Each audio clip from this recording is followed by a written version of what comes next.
तो सविसिद्धे ध्रुवमचलमणोभवं गतिं पते वोक्षामि समयपाहुड मृण्मोऽसुधकेविलीभरितं नमो अरिहन्ताणं नमो सिद्धाणं नमो आयुर्याणं नमो वज्रायाणं नमो लोये सौवशाहूणम्। गाथा नंबर 325 नंबर की, कि जो ये बोलता है ये मेरा है तो कोई दिक्कत नहीं, लेकिन ऐसा मानता है ये मेरा है तो दिक्कत है। बोलता है व्यवहार है और मानता है वो निश्चय हो जाएगा। ये मेरा है ऐसा मानता है वो तो निश्चय हो गया ना, और जो ऐसा मानता है कि मेरा है वो दुखी रहेगा। मिथ्यात्व क्या है? मिथ्यात्व मतलब दुख का परिणाम। मिथ्यात्व मतलब आकुलता व्याकुलता। जब तेरी मान्यता में आ जाता है ये मेरा है तो तू दुखी होगा, और मात्र कथन में आता है, बोलने में आता है मेरा है तो तू उतना दुखी नहीं होगा।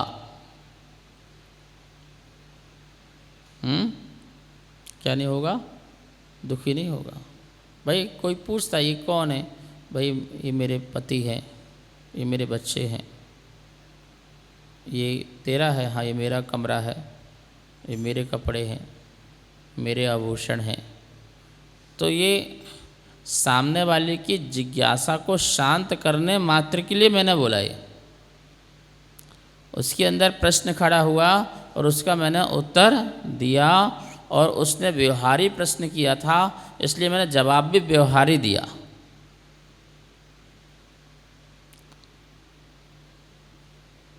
यदि बोलता बता ये तेरा मकान हो सकता है क्या, तो हम फिर बोलते नहीं भैया इसका परमाणु भी मेरा नहीं है, तो हम बोला जवाब देते। उसने सीधा सा पूछा, सिंपल सा पूछा, भाई ये मकान किसका है? तो हमने सिंपल सा उत्तर दे दिया ये भैया मेरा है। तो ये उसकी जिज्ञासा को शांत करने के लिए व्यवहार की भाषा को व्यवहार की भाषा में समझाना, ये व्यवहारिकता है।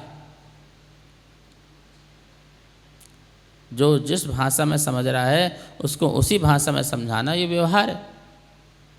ठीक है ना? अब मैं सामने वाले व्यक्ति सहज से पूछा था भाई ये मकान किसका है, तो बस अपना ही है, आपका ही है, ऐसा भी बोल देते हो आप लोग। ठीक है ना? आपका मतलब मेरा है, अपना ही है, मेरा ही है। अच्छा, ऐसा बोला है। उसकी धारणा में तो ये निश्चय से है कि भाई इस धरा का इस धरा में सब धरा रह जाएगा। क्या साथ लाया था क्या साथ ले जाएगा, ये उसकी निश्चय मान्यता में है। तो मानने का विषय और बोलने का विषय दोनों अलग होता है। और जो मान्यता में है वही बोलने में आ जाए तो मिथ्या दृष्टि। जो मान्यता में आ गया कि मेरा मकान है और वही बोलने में आ रहा कि मेरा मकान है, तो क्या हो जाएगा? मिथ्या दृष्टि। और ये मान्यता में आ जाए कि मेरा नहीं है और बोलने में भी आ जाए कि मेरा नहीं है, तो भी भाषा बनती नहीं है। जैसे ये मकान मेरी मान्यता में है कि मेरा नहीं है भाई, अब बिल्कुल भी नहीं है, मैं अच्छी तरह से जानता हूँ, ये मेरी श्रद्धा है। लेकिन मैं बोलने में कोई पूछे मकान किसका है, अरे भैया क्या किसका होता है, ये मकान पुद्गल का है, मिट्टी का है, ईंट का है, पत्थर का है, गारे का है, पेंट का है, न जाने कितने कितने परमाणुओं से मिलकर के ये बना हुआ मकान है। इसका मालिक तो परमाणु है, इसका मालिक तो पुद्गल है, अजीब द्रव्य है, मैं नहीं हूँ। बोलो, इतना लंबा चौड़ा प्रवचन उसको सुनना था क्या जो तुमने दे दिया? ये सारी बात तुम्हारे ज्ञान का विषय था, वो सारी बात तुम्हारे अंतरंग की श्रद्धा का था, मुंह से बोलने का नहीं था। मुंह से तुम्हें वही बोलना था जो वो सुनना चाह रहा था, और जो संसार में चलता है वही बोलना था, ठीक है ना? लेकिन तुमने उसको निश्चय वाली बात को शब्दों से प्रकट किया। ठीक है, शब्दों से प्रकट करना है तो उसको श्रद्धा लाने के लिए प्रकट करना हो तो बात अलग है। मैं उपदेश दूँ तो बताऊँ भाई तुम क्या समझ रहे हो, ये तुम्हारा कुछ नहीं है, तो ठीक है, ये तो बात सही है। लेकिन एक सामान्य व्यक्ति व्यवहार से पूछ रहा, उसे व्यवहार से उत्तर दे तो बस, ठीक है। और उसका मकान का त्याग ही कर दोगे तो बोलने की ज़रूरत भी नहीं पड़ेगी, वो चारित हो जाएगा। क्या हो जाएगा वो? चारित। ज्ञान से जाना था और श्रद्धा में लाया था ये मेरा नहीं है, लेकिन अभी चारित्र में मैं उसको यह मेरा नहीं है ऐसा राग नहीं छोड़ा, अभी भी चाबी पकड़ के रखा हूँ, अभी ताला लगा के रखता हूँ। और मजाल है कोई चाबी यहाँ से वहाँ ले ले, मजाल है कोई यहाँ के वहाँ साइन करा ले, भाई अभी मेरा अधिकार है, मरते मरते दम तक मेरा अधिकार है, ठीक है ना? तो बोलो ऐसा समय दृष्टि कर सकता नहीं कर सकता? बोले कर सकता है। ऐसी उसकी कसाई उसके पास रह सकती है कि वो मरते मरते तक घर ना छोड़े, समय दृष्टि इतना राग रखे। लेकिन श्रद्धान में ये भाव रखे कि सच में मेरा तो नहीं है, लेकिन मैं इससे छूटा नहीं जा रहा, क्या करूं? इस घर से राग मेरा छूटा नहीं जा रहा। ये तो मैं जानता हूँ कि भैया ये परमाणु का बना हुआ है, मैं इसका करता नहीं हूँ, क्या मैं इस मकान को भोग पाऊँगा? भोगता नहीं हूँ, ये श्रद्धान में है। लेकिन ये मुझे घर बड़ा पसंद है, मुझे और कहीं मन नहीं लगता है, इस घर में अच्छा लगता है, यहाँ मुझे थोड़ा सुख लगता है, इस खिड़की से ठंडी ठंडी हवा आती है, ये मुझे पसंद है, यहाँ से खड़े होकर मुझे अच्छा अच्छा सब दिख जाता है, मुझे ये पसंद है, थोड़ी गाड़ियाँ खड़ी हो जाती हैं, लोगों को आने जाने में दिक्कत नहीं हो जाती है, इसलिए मुझे ये वाला एरिया का मकान ये मेरा अपना मुझे आज पसंद है, इसलिए मुझसे इस राग नहीं छूटा जाता है, तो मैं यहीं पर रहता हूँ। कभी कभी कुछ लोग ऐसे हैं मकान टूट फूट रहा है तब भी नहीं छोड़ा जा रहा, नहीं नहीं हमें ऐसे अच्छा लगता है, हमें इसी में रहना अच्छा है, वो उसका तीव्र राग है।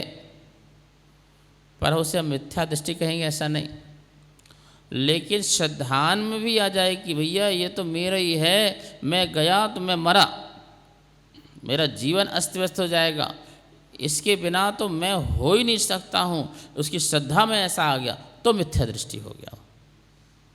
क्यों? क्योंकि अब घर और मकान दो वस्तु नहीं एक हो गई, घर और तुम दो वस्तु नहीं एक हो गए हो। क्या हो गए हो? एक में एक हो गए हो तो मिथ्या दृष्टि हो। दोनों भिन्न भिन्न रहें श्रद्धान में और चारित्र में राग रहे तो फिर भी कहें तो सम्यक दृष्टि हो। अब वो सम्यक दृष्टि पुरुषार्थ करके धीरे धीरे उससे राग क्या करे? इतना बड़ा मकान था, हमें नहीं चाहिए भैया, हम तो एक कमरे से गुजारा कर लेंगे, हमारा इतना ही काफ़ी है, हमें इससे सब तुम लोग पकड़ो, ये पकड़ो, ये पकड़ो, पकड़ो, हमें तो इससे मतलब, अब एक मकान में एक कमरे से मतलब है, ठीक है? तो उतना राग कम हुआ। क्यों? हमें पता है कुछ ले जा सकते हैं, मैं करूँगा क्या? मैं तो अपना जीवन गुजारने के लिए कमरा रखा है। अब एक कमरा में भी भैया मैं तो रोज़ इसमें नहीं आऊँगा, मैं तो धर्मशाला जाऊँगा, गुरु पास जाऊँगा, कभी कभार आऊँगा जाऊँगा, मुझे इस कमरे से भी तुम लोग इस चाबी पकड़ो, तुम लोग को कभी यूज करना हो तो कर लेना। अब देखो चाबी भी पकड़ाने लगा, अभी तो कहता था पूरा मकान, फिर आ गया एक कमरा और एक कमरे में ताला लगा के मेरे कमरे में खबरदार कोई जा ना सके। और अब संगति के प्रभाव से थोड़ा मोह कम किया, राग कम किया, का है भैया, कौन ले जाएगा ढो करके, कहाँ तेरे साथ जाएगा? सही कह रहे हैं महाराज जी, कुछ ठान जाएगा। जब आया तो बच्चों को चाबी पकड़ा के आ गया, भैया पकड़ चाबी, कभी उपयोग करना हो तो कर लेना। थोड़ा सा और वैराग प्रकट हो रहा है तो अब चाबी पकड़ाता नहीं है, चाबी दे ही दिया, भाई जब कभी मैं आऊँगा तो खोल दे करो धर्मशाला समझ करके, वरना तुम्हारा तो क्या है ही है, मेरा क्या है, मुझे कहाँ ले जाना, मैं करूँगा क्या, कहाँ ढोऊँगा, ये चाबी तुम अपने पास ही रखो। जब थोड़ा और वैराग प्रकट हुआ तो जाके भैया ये मेरा अपना जो हिस्सा था लो मैं बच्चों में बांट रहा हूँ, लिखा पढ़ी कर रहा हूँ, ये बिल कर दिया, अब मेरा कुछ भी नहीं है, मैंने अपने हिस्से का भी सब तुम लोगों को दे दिया है। अब क्या हो गया, उस पूरे मकान के प्रति संभाव आ गया। पर बच्चे कहते हैं कुछ भी हो जाए आपने दिया है, पर ये आपका अधिकार है, आप जब चाहो आओ, जब चाहो रहो, कुछ भी करो, कोई दिक्कत नहीं। तो बच्चों के मोह रागांश वश जाता है, ठहरता है, मकान से कोई लेना देना नहीं। और अब धीरे धीरे भी बच्चों से भी क्या करता है, मोह को छोड़ता है, संयम बढ़ता जाता है, अनुवृत्ति बन जाता है, परिमाण परिग्रह परिमाण बन जाता है, भोगो वो परिमाण बन जाता है। और ऐसा बच्चों से कहता है भाई अब मेरा घर में मन नहीं लगता है, अब मैं जो है घर परिवार इन सब से जिम्मेवारी से अपने को हटाता हूँ, और अब तो मैं सत्संग में जा कर के अपना आत्म कल्याण करना चाहता हूँ, प्रतिक्रमण करूँ, आलोचना पाठ पढ़ूँ, सामायिक करूँ, स्वाध्याय करूँ, अपना ध्यान करूँ, आत्म कल्याण करूँ। बस मेरे अंदर यही भाव यही परिणाम हो रहे हैं और मैं ये करना चाहता हूँ। बच्चों की पहले मना होती है, फिर तुम थोड़ा रुक जाते हो, फिर बोलते हो, फिर मना होती, फिर रुक जाते हो, फिर बोलते हो। बच्चे कहते पापा देख लो ना, मम्मी देख लो ना, यहीं ले लो ना, नहीं बेटा, ऐसे हाँ ना हाँ ना हाँ ना करते करते और ऐसा प्लेटफार्म बन जाता है कि ठीक है पापा अब तुम्हारा मन करता है तो ठीक है धर्म ध्यान कर लो, चले जाओ, पर हम अभी भी आपके साथ ही हैं, ऐसे करके। और माता पिता सत्संग में चले जाते हैं, गुरु संग में चले जाते हैं, गुरुकुल में चले जाते हैं, रहने लगते हैं। वहाँ देखते देखते देखते संयमियों को देखते देखते और अपने मन में भी वैराग प्रकट होता है कि गुरुदेव अब ये भी बोझ लग रहा है, ये वस्त्र भी बोझ लग रहा है, ये बैग लादे लादे कब तक फिरते रहेंगे, कब तक सामान ढोते ढोते 2-4 बैग लेके चलेंगे। अब तो हमें निर्गंथ बना दो, हम सब विकल्पों से मुक्त होना चाहते हैं, एक तिनका मात्र भी परिग्रह नहीं रखना चाहते हैं, और हम समता भाव रखना चाहते हैं जगत के प्रति, हर भोग के प्रति समभाव लाना चाहते हैं। और ऐसा वैराग का अंकुर प्रकटित हुआ तो गुरुदेव ने आज्ञा करी तो बालों को घास की तरह उखाड़ उखाड़ के फेंकना प्रारंभ किया। सोचो कहाँ से यात्रा प्रारंभ हुई थी और कहाँ पर जाकर के यात्रा समाप्त हो रही है। कितना मोह था, कितनी आसक्ति थी, और वो सब धीरे धीरे धीरे वो कैसे, वो श्रद्धा की फाउंडेशन जो थी, वो श्रद्धा की जो नींव थी, जिसमें ये मान्यता थी कि भाई है तो बिल्कुल भी मेरा नहीं, ये पक्का है बिल्कुल, ये मेरे को दृढ़ श्रद्धान है, कोई किसी का नहीं है, एक पदार्थ मेरा नहीं है, ये मुझे दृढ़ श्रद्धान था। पर राग बस छोड़ नहीं पा रहा था, और वो राग को मैंने धीरे धीरे गलाया, गलता गया और मेरा वीतराग भाव प्रकट होता गया, और आज ऐसी स्थिति में आके बैठ गया, निर्गंथ अवस्था में आके बैठ गया। अब तुम बोलोगे महाराज साधु निर्गंथ तो बन गए, फिर भी देखो ये बना रहे वो बना रहे। भाई कुछ भी बना रहे हो, तुम्हारे लिए कुछ भी बना के जा रहे हो, लेकिन उन सब में भी वो अपने परिणामों को बचा के रखें। क्यों? क्योंकि उसमें उनकी लिखा पढ़ी नहीं है, उनको उसको हस्ताक्षर नहीं है और उन्हें पता है समाज की चीज़ समाज के काम आना है, मेरे काम नहीं आना है और ना ही मुझे इसी काम में लेना है, ये समाज ही उपभोग करेगी। इसलिए वो प्रेरणा देकर के मंदिर बन के चले जाते हैं, जिनालय बन जाते हैं, धर्मशालाएँ बन जाते हैं, पर वो कभी भी अपने नाम से बनवाएं, अपने नाम से कराएं, अपने नाम से ट्रस्ट बनाएं, अपने नाम से करें, ये बिल्कुल भी। यदि अपने नाम से भी ट्रस्ट बनाते हैं, उस ट्रस्ट का भोग करते हैं, तो वो संयमी बाहर से हैं, अंदर से असंयमी हैं। अपने नाम से यदि वह कोई वस्तु भी बनाते हैं तो वो नियम से उनका उसमें राग है, वह संयम के परिणाम होंगे। इसलिए आचार्य गुरुदेव विद्यानंद महाराज ने कहा था, मेरे जीवन में रहते रहते मेरे नाम से कोई चीज़ बनाना नहीं, समाज को बोला था। स्वयं तो बनाते नहीं, समाज तक को बोल दिया था कि मेरे नाम से भवन, मेरे नाम से, मेरे नाम से। ठीक है, वो आप लोग अपनी श्रद्धा भक्ति से नाम डाल के बना देते हैं, लेकिन उनके परिणामों में इतना निर्मलता थी कि उन्होंने कहा मेरे नाम से कुछ भी नहीं, और अपने जीते जी उन्होंने कभी भी अपने नाम से कोई भी कहीं की कोई चीज़ बनी की अनुमोदना नहीं की। ठीक है ना। लेकिन मैं स्वयं प्रयास करूं कि नहीं, मेरे नाम से होना चाहिए, मेरा नाम यहाँ रखना चाहिए, मेरा नाम यहाँ लिखना चाहिए, मेरा पट्टा यहाँ लिखना चाहिए, मैं ये काम कर रहा हूँ, पट्टा मेरे यहाँ लिखवा दो, नहीं तो मेरा क्या अस्तित्व रहेगा। जो ये भाव हैं, ये नियम से असंयम के भाव हैं। असंयम मतलब रागांश भाव हैं। अभी राग है तुमको ख्याति का, तुमको यश का, तुमको लाभ का, जगत में नाम का, जो ये भाव भरा हुआ है, ये तुम्हारे लिए असंयम की ओर ले जा रहा है। सोचो कि तुम कितने कठिन मार्ग में चल रहे हो, जहाँ एक टाइम भोजन है, केश लॉन्च है, नग्नता है, ठंडी गर्मी सब सहन है, सब होते हुए भी एकमात्र यश ख्याति नाम के लिए हम अपने संयम को छोड़ रहे हैं। मतलब राग परिणाम जो है प्रकट हो रहा है, उस वस्तु से हम जुड़ रहे हैं जिस वस्तु को हम छोड़ के आए थे, त्याग करके आए थे। अभी हमने लोभ छोड़ा था, अब मान को पकड़ लिया। आचार्य जी कहते थे, भैया कषाय का परिवर्तन तो हुआ है।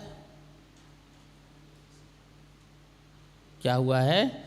कषाय परिवर्तन हुई है। पहले हमें घर परिवार आदि से पैसे से मोह था, वो छूटा, अब मान का मोह आ गया, सम्मान का मोह आ गया, बहुमान का मोह आ गया। तो बोले कषाय के परिवर्तन से मोक्ष नहीं होता, कषाय शांत होने से मोक्ष होता है। कषाय के क्षय होने से मोह होता है। ठीक है ना। उसमें हमें आगे बढ़ना चाहिए।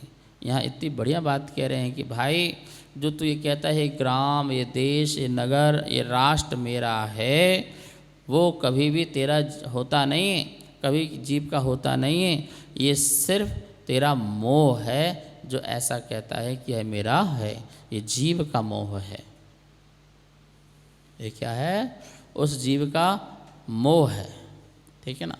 अब यहाँ मोह कौन सा लेना है? दर्शन मोहनी वाला मोह। कौन सा मोह? विपरीत श्रद्धा वाला मोह।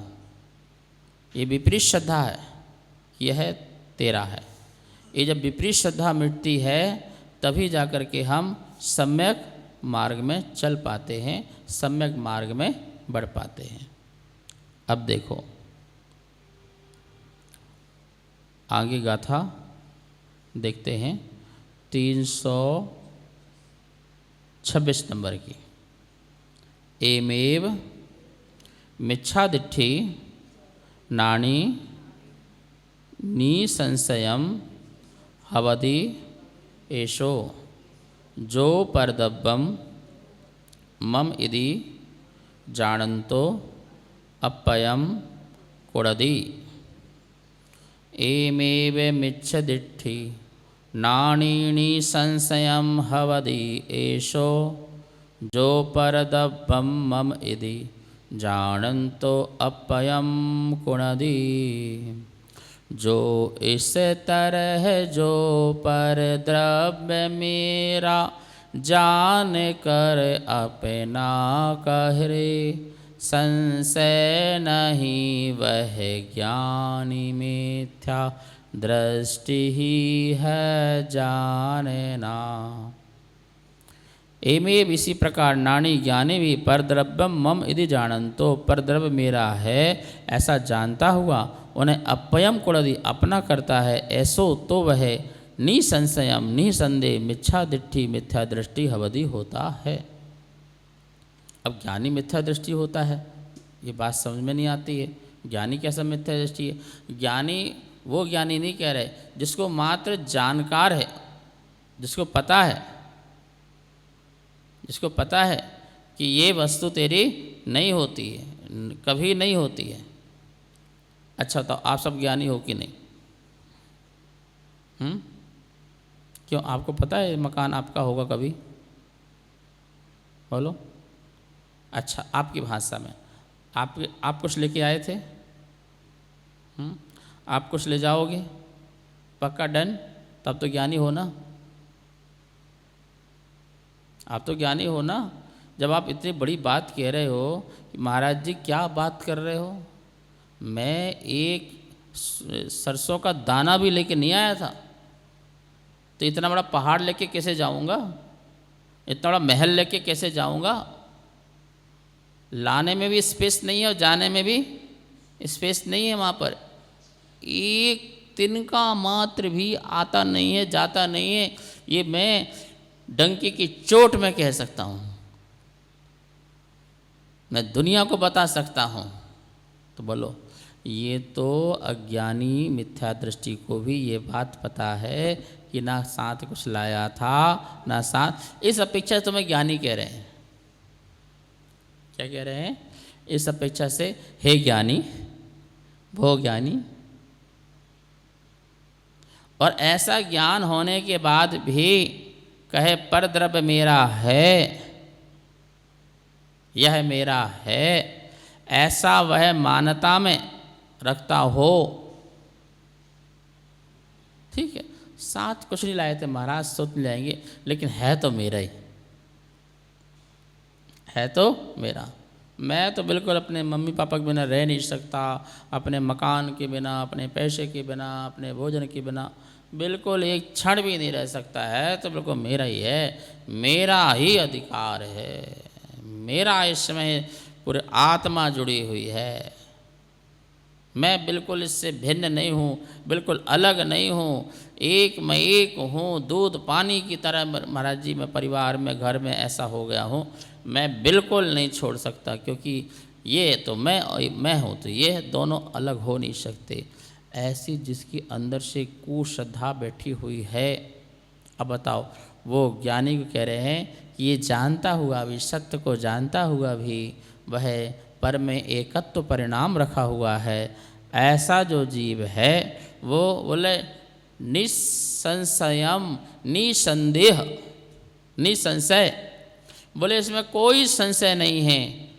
क्या संशय नहीं है? वह मिथ्या दृष्टि है। अब तुम्हें किससे पूछना है मैं मिथ्या दृष्टि हूँ सम्यक दृष्टि हूँ? अब क्या भगवान से पूछना? लक्षण बता दिया है, अपने लक्ष्य में देख लो।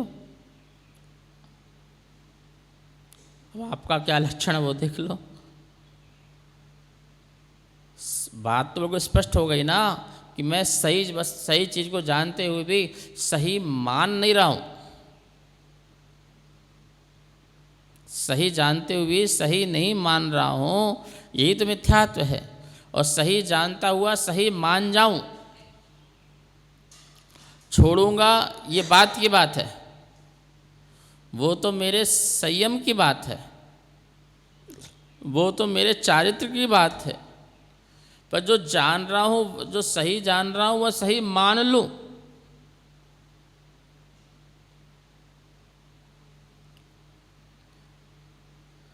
पता है, जो सही जाना है वो सही मान लें तो हमारा 75% काम हो गया। मोक्ष मार्ग का कितना काम हो गया? 75% काम हो गया महाराज जी, इतना काम हमारा हो गया।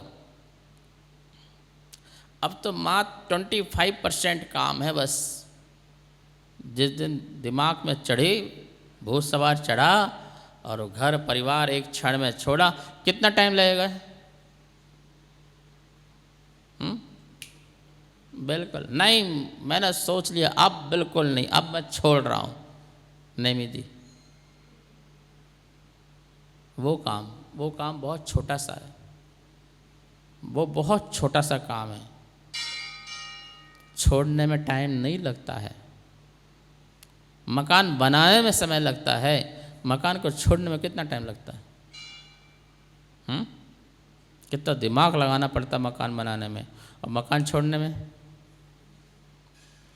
जैसे कोई चीज़ बनाने में, जोड़ने में और तोड़ने में। ताश के पत्तों का महल बनाओ, एक के ऊपर रख के देखा कभी? इतना बड़ा ऐसा बन जाएगा। कितनी मेहनत लगी, कितना ध्यान लगा, कितनी एकाग्रता लगी, सब कुछ लगा। और गिराने में कितना टाइम लगेगा? हल्का सा एक पत्ता गिरा दो बस, छोटा सा नीचे का, धड़ाम से। जैसे वो शीशियाँ रखते हैं ना एक के ऊपर एक, वो बॉल वाला गेम होता है, बॉल फेंक करके शीशियाँ गिराने का, तो उसको एक के ऊपर रखने में कितना मैनेज लगता है। और जैसे गिराना हो तो एक गिरा दो, सब धड़ धड़ सब ताश के पत्ते की तरह सब धराशायी हो जाता है। ऐसे ही मैंने मोह से जोड़ने में कितना परिश्रम, कितना राग, कितना द्वेष, मोह सब किया, और उसमें जैसे ही वैराग का अंकुर प्रकट हुआ और एक झटके में बड़े बड़े महल, चक्रवर्ती, 6 खंड का अधिपति, 1-2 खंड का नहीं, 6 खंडों का जो स्वामी हो, और जब वैराग प्रकट होता है तो एक क्षण में कितने सागर पर्यंत लिखा है उसमें, भरत चक्रवर्ती गया और तब जाकर के पूरा 6 खंड क्या हुआ, जीत करके आया। 1-2 सागर नहीं, कितने सागर तक गया और वो उतने जीत करके आया, 6 खंडों को जीत करके आया। इतना बड़ा ताम झाम सब कुछ किया, फिर भी सम्यक दृष्टि रहा और सम्यक चारित नहीं रहा, संयमी नहीं रहा। संयमी तब रहा जब उसके प्रति सब पूरा मोह छोड़ करके, राग छोड़ करके, और एक क्षण में ही कपड़ा उतार कर केवल ज्ञान हो गया। बताओ कितना टाइम लगा? कोई टाइम नहीं लगा ना। तो सबसे बड़ी साधना कपड़े छोड़ करके एक झटके में केवल ज्ञान प्राप्त करना वो नहीं है।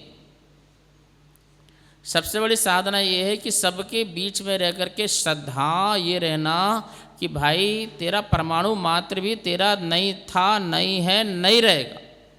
तेरा राग तुझे नहीं छोड़ने दे रहा, ये बात अलग है, लेकिन ये तेरा बिल्कुल भी नहीं। ये कूट कूट की श्रद्धा में बैठ जाए, सपने में कोई पूछ जाए भैया कुछ भी नहीं लाया था ना कुछ जाएगा, ये श्रद्धान जो है वो सम्यक दर्शन है। और ये सम्यक दर्शन की फाउंडेशन बहुत नीचे तक जाती है, तुरंत बड़ा महल बन जाता है। ठीक है, शेष विषय को कल। जा वाणी के ज्ञान से सूझे लोकालोक, सो वाणी मस्त धरु सदा देत हो दो। हे जनवाणी भारती तो हे जपो दिन रे, जो तेरी शरणा धरे सो पावे सुख चैन।